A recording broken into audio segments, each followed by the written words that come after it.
మొదటగా శివాలయం వేణుగోపాల స్వామి టెంపుల్ ఆ దగ్గరలో దాని ఉన్న కోనేరు అభివృద్ధి చేయాలని ఎప్పటి నుంచో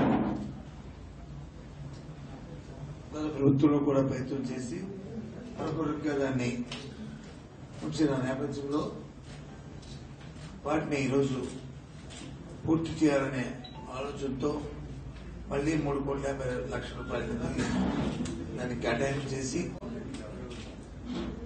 పూర్తిగా అది జనసాంద్రత మధ్యలో ఉంటున్న అది కోనేరు కాబట్టి దాంతోపాటు పవిత్రమైన దేవాలయాలు భక్తులు వచ్చే స్థలం కాబట్టి దాన్ని పరిశుభ్రతగా ఉంచాలని కార్పొరేషన్ ఆధ్వర్యంలో నీరుతో కోనేరుతో ఉన్న నీటితో పాటు దాన్ని రీసైక్లింగ్ శుభ్రం చేస్తూ ఎప్పటికప్పుడు పర్యవేక్షిస్తూ చేసే ఒక చర్యను చేపట్టాం. పనులు జరుగుతున్నాయి. ఆన్గోయింగ్ ప్రోగ్రామ్ అది. దాన్ని పరిశీలించి 2 నెలల్లో దాన్ని పూర్తి చేయడానికి ప్రణాళిక కూడా సిద్ధం చేస్తాం. ఆ తదుపరి ఎన్నో ఏళ్లుగా మీకు అందరూ కూడా తెలుసు, ఆ ఎన్నో ఏళ్లుగా ఉన్న ఒక సమస్య మా అందరికీ కూడా ఇక్కడ పోస్ట్ హాస్పిటల్ కావాలి, మరి మహిళల కోసం అది ఆ హాస్పిటల్ని అభివృద్ధి చేయాలి, అర్ధరాత్రిని అపరాత్రిని ఇబ్బంది వస్తే ఆదుకోవడానికి ఉండాలని చెప్పని అక్కడున్న ముస్లిం సోదరులు అక్కడున్న ప్రాంతంలో ప్రజలు అందరూ కూడా ఎప్పటి నుంచో కోరుకుంటున్నారు.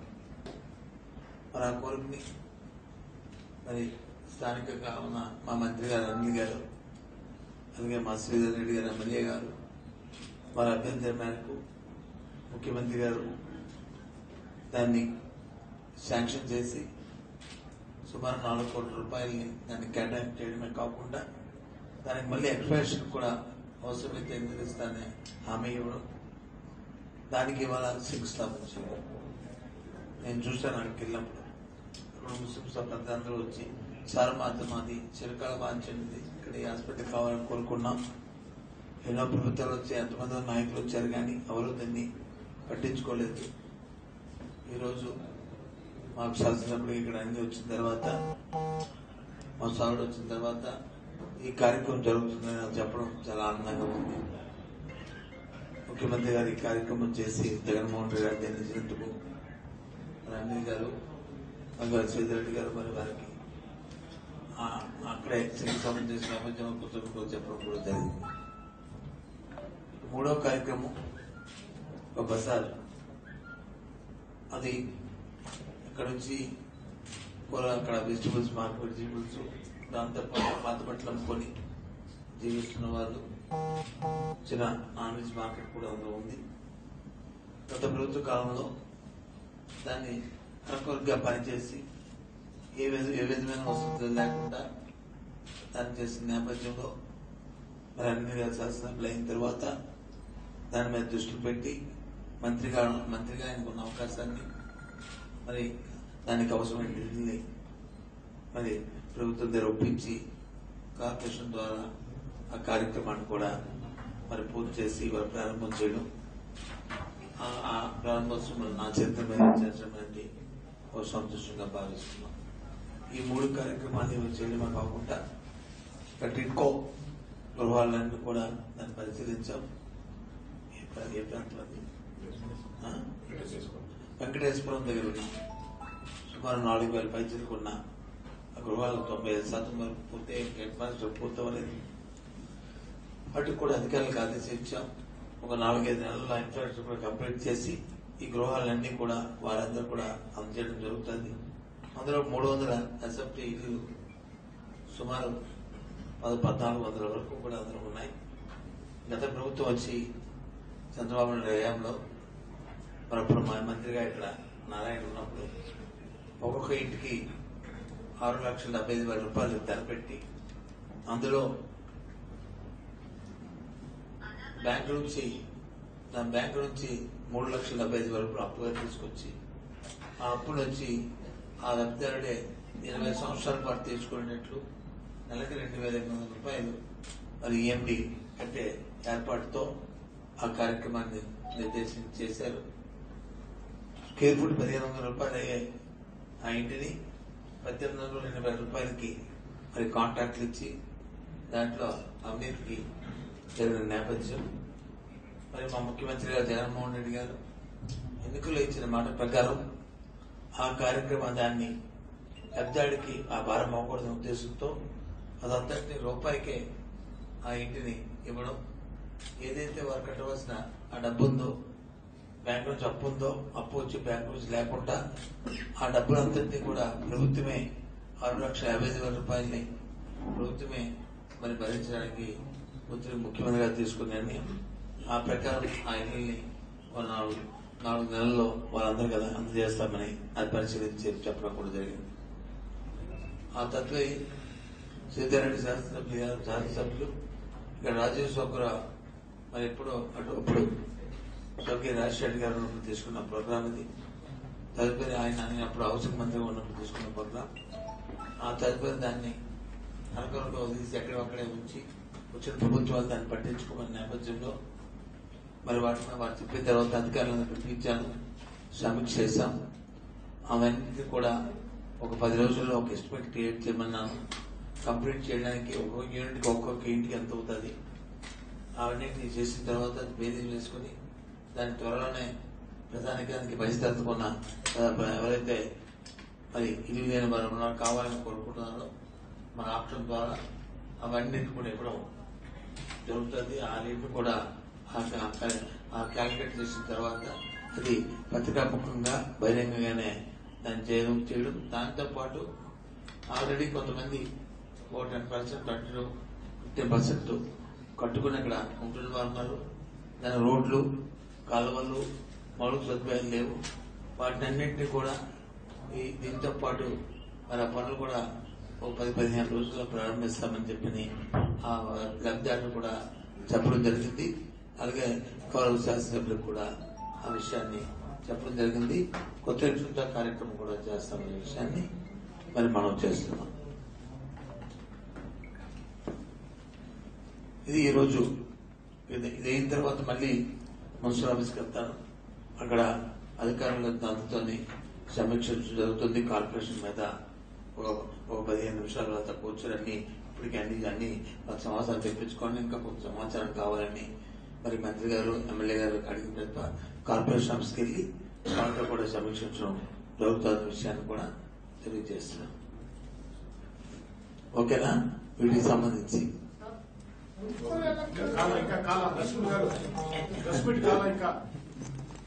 ఏంటి మున్సిపల్ వస్తాను, అదే మాట్లాడతాను. పంచాయతీ ఎలక్షన్ కావాలా మీకు? పంచాయతీ ఎలక్షన్ ఏది కావాలా? మీ కోరిక మేరకు పంచాయతీ ఎలక్షన్ మీదే మాట్లాడతాను. ఎలక్షన్ కమిషన్ ఇచ్చిన ప్రెస్ మీట్ మీదే మాట్లాడతాను. ఓకేనా? ఒకటి, ఎలక్షన్ కమిషన్ రమేష్ గారు ఇంతగా ప్రెస్ కాన్ఫరెన్స్ లో మాట్లాడిన మాటల్ని పత్రికా సోదరులు మీరు కూడా దాని మీద మీ వివరణ ఏంటండి, మీ అభిప్రాయం ఏంటండి అని అడుగుతున్నారు. అంతేనా? ఎస్. ఓకే. మీరు అడుగుతున్న నేపథ్యంలో నా అభిప్రాయం ఏంటంటే, ఎలక్షన్ కమిషన్ గా బాధ్యతలు అదొక రాజ్యాంగ సంస్థ. ఆ సంస్థ ఉన్న వ్యక్తి అధికారం ఉంటుంది. ఎలక్షన్ కమిషన్ అధికారాలతో పాటు బాధ్యతలు కూడా ఉంటాయి. అధికారాన్ని బాధ్యతని సమతూకంలో వచ్చి ఆ వ్యవస్థలో ఉన్న ఆ వ్యక్తి వచ్చి చేయవలసిన విధి అయింది. కానీ దురదృష్టం, ఆంధ్రప్రదేశ్ లో ఉన్న ఎలక్షన్ కమిషనర్ అధికారాలనే చూస్తున్నాడు తప్ప ఆయన బాధ్యతలు మాత్రం గుర్తెరగట్లేదు. ఈ రాష్ట్రంలో ఈ రాష్ట్రమే కాదు, దేశమంతా, ప్రపంచమంతా కోవిడ్ తో బాధపడుతున్న నేపథ్యం. సాక్షాత్తు ప్రధానమంత్రి గారే మరి ఈ దేశంలో ఉన్న ప్రతి పౌరుడికి ఏ విధమైన ప్రాణహాని జరగకూడదని ఆలోచన చేస్తూ మరి వ్యాక్సిన్ ని మరి మొన్న ఒక 4-5 రోజుల నుంచి పంపిణీ జరుగుతున్న విధానం మనం చూస్తున్నాం. అది కూడా ఒకేసారి కాకుండా అంచెలంచెలుగా మొదటిగా వైద్య సిబ్బందికి, ఫ్రంట్ కారియర్గా ఉన్న వైద్య సిబ్బందికి, ఇంకా తదుపరి శానిటేషన్, తదుపరి పోలీస్ శాఖ, ఆ తదుపరి 50 సంవత్సరాల పైబడిన వ్యక్తులకు అలా ఒక ఫేసిల్ మేనర్లో ఈ కార్యక్రమం జరగాలి. ప్రపంచ దేశాల్లోనే భారతదేశం ఈ కోవిడ్ ని చాలా ధైర్యంగా ఎదుర్కొంటుంది అని చెప్పిన మాటను ఒక్కసారి మనం జ్ఞప్తి తెచ్చుకోవాల్సిన అవసరం ఉంది. ఆ నేపథ్యంలో ఆంధ్ర రాష్ట్రంలో గౌరవ ముఖ్యమంత్రి జగన్మోహన్ రెడ్డి గారి నాయకత్వంలో దేశంలో ఏ రాష్ట్రంలో జరిగిన విధంగా 1 కోటి పైన ఈరోజు పరీక్షలు నిర్వహించడమే కాకుండా కరోనా సంబంధించి వ్యాక్సిన్లను కూడా ఇస్తున్న దాంట్లో విషయంలోనూ దాంతోపాటు తీసుకోవాల్సిన తగు చర్యలు అన్ని ముందుకు జాగ్రత్తగా ప్రతి కార్యక్రమాన్ని చేస్తున్న పరిస్థితి. ఇవాళ ఎలక్షన్ కమిషన్ గారు వచ్చిందా ప్రెస్ మీట్ పెట్టారు. నాకు తెలుసు, నేను ఇప్పటి నుంచో 20-30 సంవత్సరాలు పెట్టి రాజకీయాల్లో ఉన్నా. చాలా ఎన్నికలు చూసాం. ఆ ఎన్నికల్లో ఎలక్షన్ కమిషన్ ఏదైనా ఒక ప్రెస్ కాన్ఫరెన్స్ పెడితే ఎలక్షన్ షెడ్యూల్, వారి తేదీలు, ఏ తేదీని ఎలక్షన్ షెడ్యూల్ ప్రకటిస్తున్నాము, ఎక్కడి నుంచి కోడ్ అమల్లోకి వస్తుంది, ఎప్పటి నుంచి వస్తుంది, ఏ కార్యక్రమాలు ఉంటాయి, ఏ రోజు వచ్చి నామినేషన్లు ఉంటాయి, ఏ రోజు వచ్చి విత్డ్రాల్స్ ఉంటాయి, ఏ రోజు వచ్చి బీఫామ్స్ సబ్మిట్ చేసుకోవాలి, లేకపోతే ఎన్నికల్లో బీఫామ్స్ లేకుండా జరిగితే ఆ కార్యక్రమం ఏం జరుగుతాయి, విత్డ్రాల్స్ ఎప్పుడు, ఎలక్షన్ ఎప్పుడు, కౌంటింగ్ ఎప్పుడు అనేది సహజంగా ప్రకటిస్తారు. చాలా నాకు ఆశ్చర్యం అనిపించింది. ఇందాక నేను తిరుపతి ఎయిర్పోర్ట్ లో ఆ టీవీ చూస్తుంటుంటే ఆయన ఎలక్షన్ కమిషన్ లా కాకుండా ఒక రాజకీయ నాయకుడిలాగా, ఒక రాజకీయ పార్టీకి చెందిన వ్యక్తిలాగా వచ్చి ఆయన మాటలు చూస్తుంటే చాలా బాధ అనిపించింది. యాక్చువల్గా ఈయన ప్రభుత్వంలో ఉన్న ఒక మంత్రిగా నాకు అసలు చాలా ఈ మాటల్ని చెప్పడానికి ఎంతో బాధపడుతున్నాను ఈరోజు. ఎందుకంటే ఎలక్షన్ కమిషన్ మీద అపారమైన గౌరవం ఈ భారతదేశంలో ఉంది.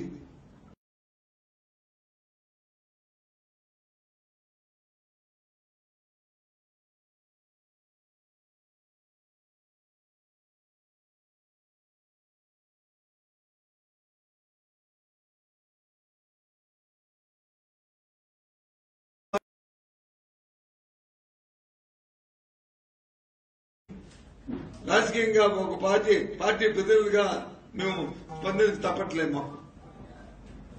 ఇటువంటి పరిస్థితి ఎప్పుడు రాలే.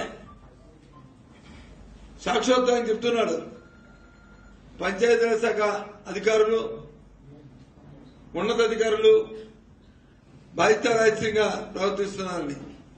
రమేష్ కుమార్ గారు దయచేసి పంచాయతీరాజ్ శాఖ ఉన్న సెక్రటరీ ఈ రాష్ట్రంలో ఎన్నికల కమిషన్ అధికారిగా చేసిన విషయం మీరు మర్చిపోయారు. ద్వివేది గారు ఎంత పగడబందీగా మన ఎన్నికల్ని కేంద్ర ఎన్నికల కమిషన్ ఇచ్చిన సూచనల మేరకు నిష్పక్షపాతంగా ఏ ఒక్కరితో కూడా వేరెత్తి చెప్పుకునేట్టు ఏ విధంగా ఆయన కార్యక్రమం చేశాడో రాష్ట్ర ప్రధానికి 5 కోట్ల మంది ప్రజలు కూడా చూశారు, అందరూ విన్నారు. కొంతమంది నాయకులు సహనం కోల్పోయి దుర్భాష ఆడినప్పటికీ కూడా సహనం పాటిస్తూ ఆయనకున్న బాధ్యతలు గుర్తు తెచ్చుకొని ఎంతో హోందాగా కార్యక్రమాలు చేసిన నేపథ్యాన్ని రమేష్ కుమార్ గారికి ఒకసారి పూర్వపురాలకు వెళ్లి ఆ జరిగిన పరిణామాలు పేపర్లో వచ్చిన వివరణలు లేకపోతే ప్రెస్ లో వచ్చిన టీవీలో వచ్చినవన్నీ ఒకసారి చూస్తే మీకు అర్థమవుతుంది. అలాంటి అధికారుల మీద మీరు ఏ విధంగా వేలెత్తి ఏ విధంగా మీరు వాళ్ళని ఏం చేసి మీరు మాట్లాడారో ఒకసారి గుర్తు తెచ్చుకోండి, మీ ఆత్మపరిశీలన చేసుకోండి. మీరు నిన్న వరకు ఒక అధికారే, మీరు నిన్న వరకు ఒక కార్యదర్శి స్థాయి చేసిన అధికారే. మీరు ఆలోచించుకోవాలి. రాజ్యాంగంలో ప్రజాస్వామ్యంలో వచ్చి అవకాశాలు బట్టి అవకాశాలు వస్తుంటాయి. అవకాశాలను వచ్చి ప్రజాస్వామ్యాన్ని పటిష్టం చేసుకోవడానికి, వ్యవస్థను పటిష్టం చేసుకోవడానికి అది ప్రయత్నం చేయాలి తప్ప వ్యక్తిగత స్వార్థాల కోసం, వ్యక్తిగత అవసరాల కోసం, వ్యక్తిగత పరిచయాల కోసం వాటిని ఉపయోగించుకోవడం అనేది చాలా శోచనీయం. అంతేకాదు ఆయన మాట్లాడిన మాటలు మనం ఒకటిగా తీసుకుంటే ఈ ప్రభుత్వానికి బాధ్యత. ఎన్నికలు నేను చెప్తున్నాను, రేపు ఏం జరిగినా సరే ప్రభుత్వానికి బాధ్యత అంటారు. ఆయన వచ్చి ఎన్నికలు పెడతాడంట. కోవిడ్ తో వచ్చి ఇబ్బందులు దాని వచ్చి ప్రజలు వచ్చి ఇబ్బంది పడుతుంటుంటే దేవిని అవుతారని ప్రభుత్వం వచ్చి ఆందోళన చెప్తుంటే ప్రజల ప్రాణాలే మాకు ముఖ్యమని చెప్పి ప్రభుత్వం కోరుకుంటుంటే మాకు సంబంధం లేదు, ఆ బాధ్యత వచ్చి మీదే అని చెప్పి ప్రభుత్వం మీద నెట్టి వేస్తున్న తరుణం. ఎవరి కోసం ఎన్నికలు? ప్రజాస్వామ్యంలో ప్రతి 5 సంవత్సరాలకు ఎన్నికలు జరగాలి, వాస్తవం జరిగి తీరాలి. లేకపోతే స్థానిక ఎన్నికలు జరగకపోతే కేంద్రం నుంచి వచ్చే కొన్ని నిధులు కానీ కొన్ని అధికారాలు కానీ కేంద్ర స్థానిక అధికారాలు కానీ కొంత కోతపడే ప్రమాదం ఉంది. ఎస్, నేను ఒప్పుకుంటున్నాను. ఆ నేపథ్యంలోనే సాక్షాత్తు పంచాయతీరాజ్ మంత్రి గారు నేను ఆయన కలిసాం. కలిసి చెప్పుకున్నాం, అయ్యా ఎన్నికలు పెట్టండి అడిగాం. లేకపోతే కేంద్రం నుంచి వచ్చే 14th ఫైనాన్స్ నిధులు వచ్చి మురిగిపోతాయని చెప్పాం. చెప్పి ఆ రోజు వచ్చి ఎన్నికల షెడ్యూల్ ఇప్పించాం. ఎన్నికల ప్రక్రియ ప్రారంభమైన తర్వాత ఎవరి తాలూకా పాద్బలంతోనో దేనికోసమో సడన్ గా ఆ రోజు ఎన్నికని వాయిదా వేశారు. ఆ రోజు చెప్పిన కారణం కరోనా ఉంది, కోవిడ్ ఉంది కాబట్టి ఇబ్బంది వస్తుందని చెప్పి ఆ రోజు రాష్ట్రంలో ఉన్న సంఖ్య తీసుకుంటే 50 కేసులు కూడా లేవు ఆ రోజు. ఈ రోజు 100 కేసులు 1000 కేసులు వచ్చి మనకు వస్తున్న తరుణం. వ్యాక్సిన్ ఇచ్చి దాన్ని వస్తుంది. ఇంకా 2వ విడత 3వ విడత వస్తుందని, 2nd వేవ్ 3rd వేవ్ వస్తుందని మనకి వస్తున్న ఇండికేషన్స్. ఇవన్నీ ఉన్న తరుణంలో వచ్చి ఇవాళ ఎన్నికలు పెడతా అంటున్నా. అవసరం వచ్చినప్పుడు మీరు ఎప్పుడు వచ్చారు ఎన్నికల కమిషన్ గా మీకు తెలుసు. మరి మీరు వచ్చినప్పటికే పంచాయతీ ఎన్నికలు అయిపోయినాయి. అప్పటికే స్థానిక ఎన్నికల షెడ్యూల్ ఎన్నికలు పెట్టడం అవసరం ఉంది. అయినప్పటికీ కూడా మీరు ఎన్నికలు పెట్టలే. ఎందుకు పెట్టలే? కారణం ఏంటి? చంద్రబాబు నాయుడు ఉన్నప్పుడు ఎందుకు పెట్టలేదు? మీరు మీ స్నేహితులైనా, మీ సామాజిక వర్గమైనా, లేకపోతే మీకు సన్నిహితులైనా, లేకపోతే మీకు పదవి ఇచ్చిన వాడైనా దేనికోసం పెట్టలేదు? అప్పుడు మీ బాధ్యత మీకు గుర్తురాలేదా? అప్పుడు మీ అధికారం మీకు గుర్తురాలేదా? ఈ రోజు నుంచి తొందర పెడుతున్నారు. ఈ కోవిడ్ వచ్చిన నేపథ్యంలో ఏదైతే మనకు రావాల్సిన 14వ ఫైనాన్స్ కమిషన్ ద్వారా నిధులు ఏమవుతున్నాయో అవన్నీ కూడా కేంద్ర ప్రభుత్వం దాని నిబంధనలు సడలించి అవన్నింటినీ కూడా ఇచ్చివేయడం కూడా జరిగింది. ఈ రోజు ఎన్నికలు 2 నెలలు ఆలస్యమైనంతలో నా వచ్చే నష్టం లేదు. ఒక 3 నెలలు ఆలస్యమైనంతలో వచ్చే నష్టం లేదు. ఇవాళ ఏముంది నష్టం చెప్పనండి? దేనికోసం చెప్పనండి? ఎందుకోసం ఈ తొందర?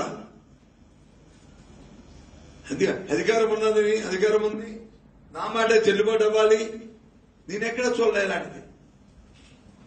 ప్రజలతో ఎన్నుకోబడిన ప్రభుత్వం ఇవాళ వైఎస్ఆర్సీపీ పార్టీ ప్రభుత్వం జగన్మోహన్ రెడ్డి గారి నాయకత్వంలో 5 కోట్ల మంది ప్రజల్లో 4 కోట్ల మంది ఆయన వచ్చి ఎన్నుకున్నారు. 152 స్థానాలు వచ్చి ఆయనకి ఇచ్చారు. మా తాలూకా మా ధనమాన ప్రాణాలను రక్షించమని చెప్పి ఈయనుంటే బాగుంటుందని కోరుకుని ఆయనకు అధికారం ఇచ్చారు. ప్రభుత్వం విధానపరమైన నిర్ణయాలు తీసుకుంటున్నప్పుడు రాజ్యాంగ సంస్థలు వచ్చి ఆ నిర్ణయాల్ని గౌరవిస్తూ మీ అధికారాలని మీరు చేయాలి. అంతేగాని ప్రభుత్వ విధానాలకు వ్యతిరేకంగా, ప్రభుత్వ నిర్ణయాలకు వ్యతిరేకంగా చేయడం అనేది రాజ్యాంగ వ్యవస్థలకి వచ్చి ఈ వ్యవస్థలకి మరి సమస్య కాదని గట్టిగా చెప్తున్నాం. ఇవాళ మీరు అడగచ్చు, ఏమండి ఎన్నికల కమిషన్ మీరు ఈ రకంగా మాట్లాడరు కదంటే ఆయన మాట్లాడిన మాటలు ఏంటి? ఇందాక రాష్ట్రంలో అధికారుల మీద మాట్లాడతారు, రాష్ట్రంలో ప్రభుత్వం మీద మాట్లాడతారు. అంతేకాకుండా నాకు ఇందాక చూస్తున్నాను నిన్నటి రోజునే ఇంక ఎన్నికల ప్రణాళిక ఇంకా అది ఎన్నికలే ప్రకటించారు. ఇంకా నోటిఫికేషన్ ఇంక ఇవ్వలే, ఇంక ఇస్తారని చెప్పారు.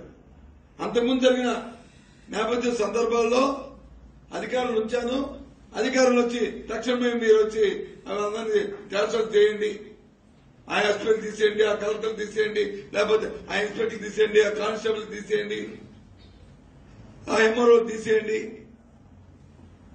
ఎవరి ప్రాపకం కోసం మీరు ఇది చేస్తున్నారు? ఇదేనా మీ తాలూకా మీ ఇండియన్ దీంట్లో మీకు చదువుతున్న ఐఏఎస్ లో ఇటు ఇండియన్ ఇన్వెస్టిగేషన్ సర్వీస్ లో చెప్పిన భాగం?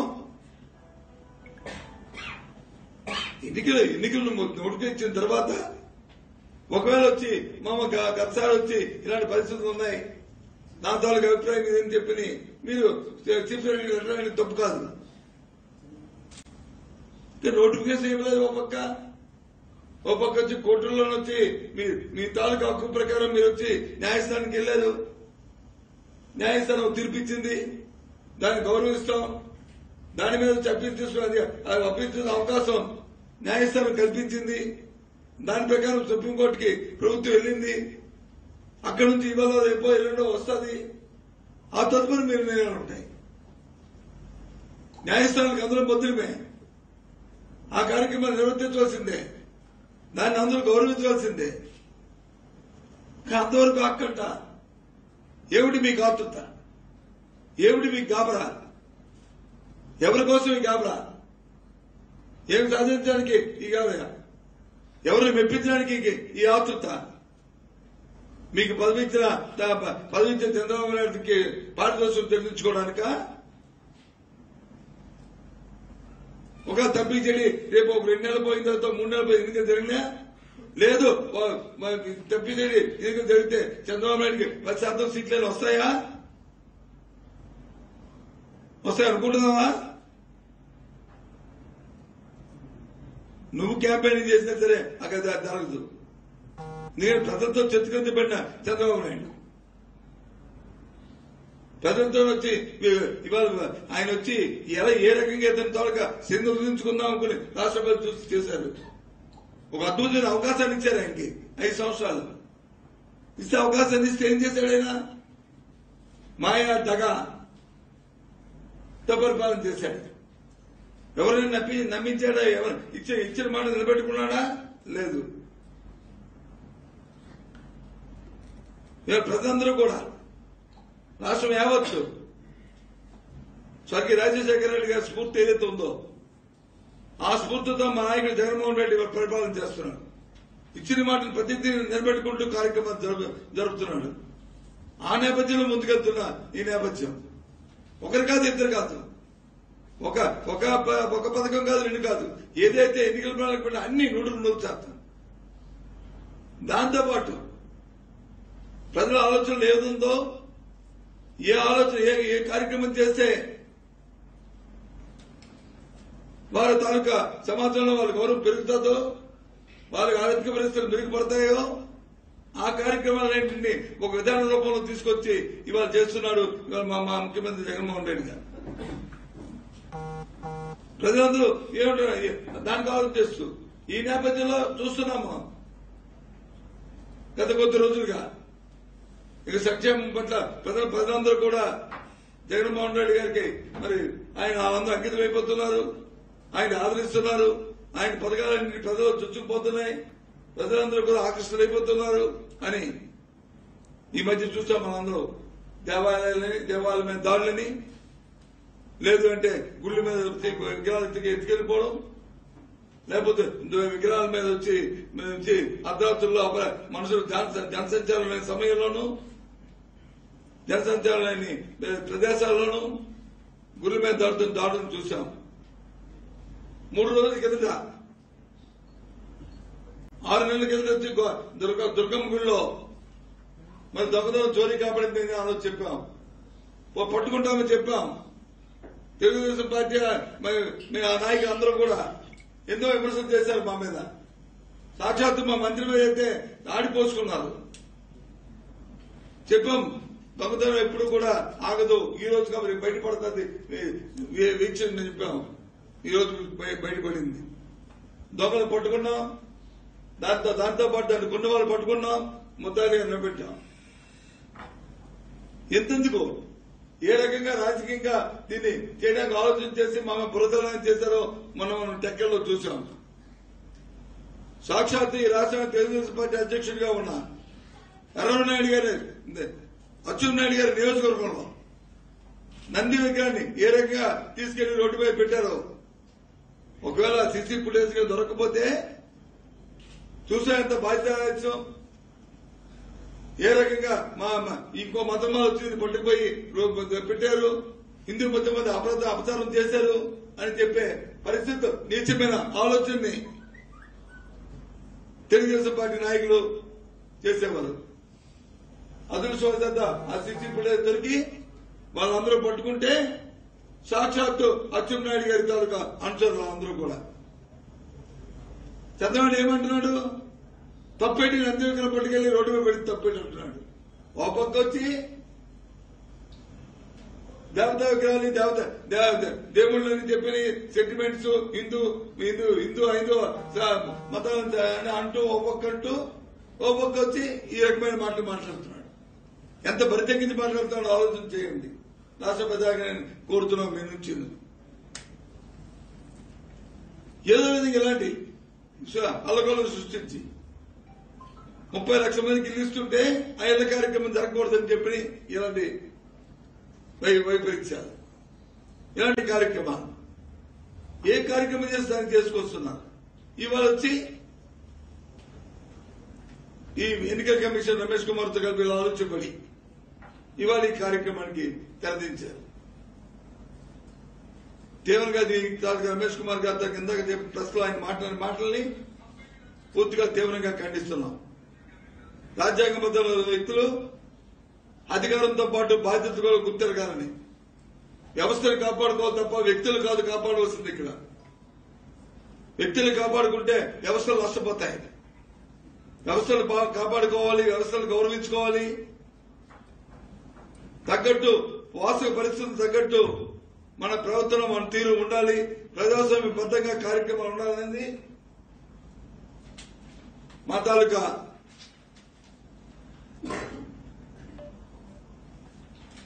కార్యక్రమం చెప్తున్నాం.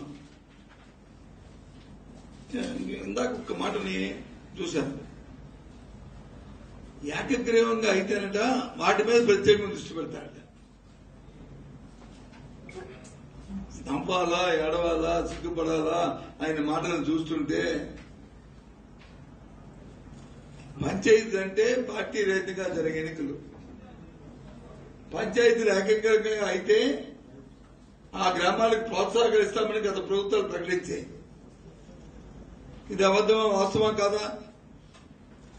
ఏకగ్రీవం అవ్వాలని ఊర్లో ప్రజలందరూ కూర్చొని మన ఊరు వచ్చి ఏకగ్రీవం చేసుకుందాం, మనలో కక్ష వద్దు, కాలుణ్యం వద్దు, మనలో పార్టీలు వద్దు, మనలో వర్గాలు వద్దు, మన గ్రామాన్ని ఆదర్శ గ్రామం తీర్చిదిద్దుకుందాం, మన పెద్దలుగా నిలబెట్టుకుందాం, గ్రామాన్ని ఆదర్శ గ్రామంగా తీర్చుకుందాం అని ఇంతకుముందు వచ్చి పాటుపడేవారు. దాన్ని ఎన్నికల కమిషన్లో ప్రభుత్వాలు ప్రోత్సహించేవి, దానికి ప్రోత్సాహంగా నిధులిచ్చేవి. ఆ కార్యక్రమం జరిగాయి. ఈయన ఇందాక మాటలు అంటాడు ఏకగ్రీవాల మీద దృష్టి పెడతాడంటాడు. నాకు అర్థమట్లే. అంటే నీ వెనకాల ఉద్దేశం, నీ వెనకాల దురుద్దేశం, ఏ విధంగా నీ ఉద్దేశం ఉందో దురుద్దేశం ఉందో ఇప్పుడు అర్థమవుతుంది. చాలా దురదృష్టం. ఇలాంటి వ్యక్తులు మీరు రాజ్యాంగ వ్యవస్థలో ఉండడం అనేది చాలా దురదృష్టం. ఏదైనప్పటికీ కూడా ప్రజాస్వామ్యం అనేది పటిస్తా ఎప్పటికీ అంతిమంగా విజయం సాధిస్తుంది. ఇలాంటి వాళ్ళు వస్తుంటారు, పోతుంటారు. కానీ ప్రధానికి అందరూ సమయం పాటించుకోవాలి. ఈ ప్రభుత్వం మీకోసం, జగన్మోహన్ రెడ్డి ఆలోచన, ప్రతి ఒక్కరి తాలూకా రక్షణ, ఏదైతే కేంద్ర ప్రభుత్వం సూచన మేరకు ఏదైతే కోవిడ్ సంబంధించిన వ్యాక్సిన్ ఉందో దాన్ని దిగ్విజయంగా నడపాలన్నది మా ప్రభుత్వం తాలూకా ఉద్దేశం. తదుపరి న్యాయస్థానాలు గౌరవిస్తాం. న్యాయస్థానంలో ఏ కార్యక్రమం చెప్తే దాని ప్రకారం ముందుకెళ్తారు. ఇంకేట మంచినే. ఒక్క నిమిషం ముందు దీని అయిపోతే మళ్ళీ దానికి వస్తాం. డౌట్సా? సేమ్ టైం క్లారిటీ ఇచ్చాను. మళ్ళీ ఎన్నికలకు వెళ్ళినా సరే గెలుపుకుంటుందని చెప్పారు. కానీ ఇప్పుడు చూస్తుంటే ఎన్నికల కానీ ఒక వ్యక్తి కోసం చేస్తున్న అలిగేషన్ ప్రజాస్వామ్యబద్ధంగా ఎలక్షన్ జరుగుతాయని మీరు భావిస్తున్నారు. ఏకగ్రీవాల మీద మేము దృష్టి పెడతామని చెప్పిన తర్వాత ఇంకా ప్రజాస్వామ్యబద్ధంగా ఎన్నికలు జరుగుతాయని మీరు భావిస్తున్నారు. నాకు అర్థం అవట్లేదు. మీరు కూడా మీరు ఏం మాట్లాడుతున్నారు నాకు అర్థం. Sorry brother, I'm very sorry. పంచాయతీ ఎన్నికలు ఎప్పుడూ కూడా పార్టీ ఎన్నికలు పార్టీ రహితంగా జరగాలనేది కోరుకోబట్టే కదా దీనికి గుర్తు ఇవ్వలేదు. ఏకగ్రీవం జరగడానికి వచ్చి ఏకగ్రీవం జరిగితే నాకు సరిగ్గా సబ్జెక్టు కరెక్షన్ తెలియదు. కానీ ఇంతకు ముందైతే మేము ఇప్పుడు ఎంత ఇస్తున్నాం మీకు చూడలేదు. కానీ 1,00,000, 2 లక్షలు, 10 లక్షలు పంచాయతీకి ఏకగ్రీవం ఇస్తున్నాం కదా. ఆ ప్రోత్సాహం ఇది ఎందుకు ఇస్తున్నాం? దేనికి ఇస్తున్నాం? సాంప్రదాయంగా ఊరందరూ కలిసి ఉండి కలిసికట్టుగా ఉండి మీ గ్రామాన్ని మీరు అభివృద్ధి చేసుకోండి, పార్టీ రహితంగా మీరు వచ్చి ముందుకెళ్ళండి, ప్రభుత్వం ఇస్తున్న సహాయాన్ని మీరు సద్వినియోగం చేసుకోండి అని ఒక సాంప్రదాయబద్ధంగా ఉండండి అని చెప్పి ఇస్తున్నాము. అంతే తప్ప ఇంకా దీన్ని చక్కగా జరగమనే మాట ఎక్కడ ఉంది? ఇప్పుడు చంద్రబాబుకి పూర్తిగా వ్యవహరిస్తున్నాడు ఆరోపిస్తున్నారు. చంద్రబాబు తొత్తుగా వ్యవహరిస్తున్నాను. నేను ఎందుకు ఆరోపిస్తున్నాను? కారణం ఏంటి? ఎందుకు ఆరోపిస్తున్న కారణం ఏంటి? చంద్రబాబు నాయుడు ముఖ్యమంత్రిగా ఉన్నప్పుడు వచ్చి ఎందుకు పెట్టలేదు? మరి ఎందుకు పెట్టలేదు? ఆ రోజు ఎలక్షన్ కమిషన్ ఉన్న బాధ్యతలు అధికారులు జ్ఞాపకం రాలేదా? ఆ రోజు చంద్రబాబు నాయుడు నన్ను నియమించారు కాబట్టి అతను ఏం చెప్తే ఆ పని చేయాలని కూర్చున్నాడా? అప్పుడు చంద్రబాబు నాయుడు ముఖ్యమంత్రి ప్రభుత్వానికి ముఖ్యమంత్రి కాదా? ఇతనికి స్నేహితుడు సన్నిహితుడు ఇతను చుట్టమా? నేననేది అది నా తాలూగా భాష. అది ఒక రాజ్యాంగ వ్యవస్థలో ఒక సంస్థకు వచ్చి అధిపతిగా ఉన్నప్పుడు అధికారాలు ఉంటాయి, సమ్మెలకు బాధ్యతలు కూడా ఉంటాయి. బాధ్యతని అధికారాన్ని బ్యాలెన్స్ చేసుకుంటూ వెళ్ళాలి. మరి ఇందాక నేను చెప్పాను, ద్వివేది ఆయన స్టేట్ ఎలక్షన్ కమిషన్ గా ఉన్నాడు మన జనరల్ ఎలక్షన్ లో. చంద్రబాబు నాయుడు గారు వెళ్ళి ఆయన ఎంత తోలనాడు మనం చూసాం కదా, అందరూ చూశాం కదా. ఆ రోజు ద్వివేది గారు ఎంత హోందాగా ఆయన ప్రవర్తించాడు. ఆయన అధికారంతో పాటు బాధ్యతని ఏ విధంగా ఆయన నిర్వర్తించారో మనందరం చూశాం కదా. అలాంటి అధికారం మీద వచ్చి ఈ రోజు నిందలేస్తూ అతను నేమ్ చేస్తూ ఇందాక ఎలక్షన్ మాట్లాడడం ఎంత బాధాకరం, అది ఎంత తప్పు. అధికారులు మేము మాట్లాడటం, ఒక బాధ్యత వ్యక్తి అలాంటి మాట మాట్లాడచ్చా? అది నేను చెప్తుంది. ఇంకా మాట్లాడే ప్రెస్ మీట్ కూడా గ్లాస్ ఫీల్డ్ నుంచి మాట్లాడారు. గ్లాస్ బ్యాక్ సైడ్ నుంచి ప్రెస్ మీట్ చేశారు ఆయన. అవును, ఆయనకి ఇది ఉంది, కోవిడ్ ఉందని. ఆయన ప్రాణం ముఖ్యం కాబట్టి అద్దాల మేడలో కూర్చొని ఆయన వచ్చి ప్రెస్ మీట్ పెట్టాడు. మనం అంతే సామాన్యులు. మీరు వచ్చి విలేకరులు, మేము వచ్చి మంత్రులు, మా జనంతో పాటు ఉన్న వాళ్ళు, మా ఎమ్మెల్యేలు, మా సోదరులు, మా అందరూ ఉన్నాం. అతని ప్రాణానికి మన ప్రాణానికి చాలా వ్యత్యాసం ఉంది. అతని ప్రాణం 10 సార్లు పుట్టాడు, మనం వచ్చి ఒకసారి పుట్టాం. అంతే కదా. మా బ్రదర్ చెప్తున్నాడు, మా ఎమ్మెల్యే చెప్తున్నాడు, మా ఎమ్మెల్యే చెప్తున్నాడు. చంద్రబాబు నాయుడు అయితే 73 సంవత్సరాలు ఇంట్లో ఉంటాడు. వాళ్ళ కొడుకు వచ్చి 37 సంవత్సరాలు అతనే ఇంట్లో ఉంటాడు. తండ్రి కొడుకు కూర్చొని ఊసులాడుకుని జూమ్ లో మాట్లాడుకుంటారు. ఈయన వచ్చి అద్దాల మేడలో కూర్చొని ప్రెస్ మీట్ పెడతాడు. 73, 37 ఈయన వచ్చి ఇది. వీళ్ళు వచ్చి జనం ప్రజలు అయిపోయిన పర్వాలేదు, ఇంట్లో కూర్చొని ప్రజాస్వామ్యం జిందాబాద్ ఇంట్లో కూర్చొని, ఊర్లో కూర్చొని మన అందరూ వచ్చి ప్రజాస్వామ్యం పటిష్టంగా మనం కేకలేస్తుంటాం. వీళ్ళు వచ్చి ఇంట్లో కూర్చొని లాలూచి లేపి ఈ కార్యక్రమం చేస్తుంటారు. కర్మ. ఒక్కోసారి ఒకటి అనుకుంటాం కదా, అది ఈ రాష్ట్రంకి ఇలాంటి వ్యక్తులు ఉండడం వల్ల. సరేలే, అందుకని ఇందాక ఏదో రింగ్ అన్నారు.